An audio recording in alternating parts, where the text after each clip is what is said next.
La biodiversité est un enjeu environnemental majeur, mais pas autant que celui du changement climatique. L'Organisation des Nations Unies et une organisation suédoise de l'environnement ont publié des rapports sur la perte de la biodiversité et des écosystèmes avec des conclusions alarmantes. Les ministres de l'environnement du monde entier sont attendus pour débattre de ces questions lors du sommet de la COP10 au Japon. Selon le président de la SSNC, Michael Carlson, 4000 espèces sont menacées d'extinction et 800 animaux et plantes sont au bord de l'extinction en Suède. Mais la situation est encore pire dans le monde entier.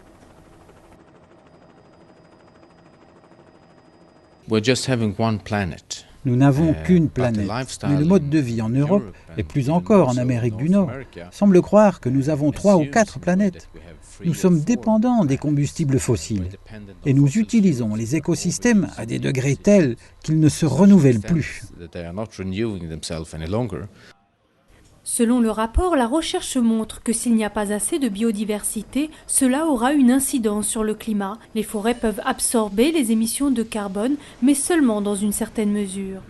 La biodiversité est la vie sur Terre sous toutes ses formes. Il est essentiel de maintenir les écosystèmes, c'est-à-dire un processus dans la nature comme l'air pur, l'eau, la pollinisation des cultures, la capacité des poissons à se reproduire dans les océans et des écosystèmes à se remettre des catastrophes.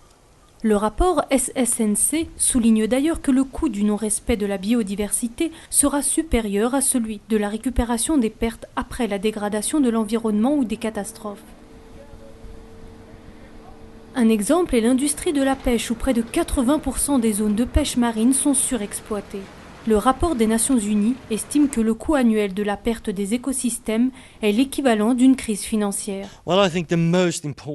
Je pense que la chose la plus importante est de bien comprendre à quel point ces questions sont essentielles. La biodiversité et les écosystèmes sont liés à l'économie. Sans une biodiversité florissante, nous n'aurons pas une économie florissante.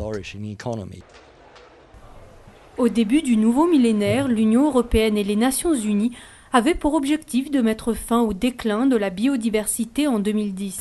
Il est maintenant clair que les objectifs sont loin d'être atteints.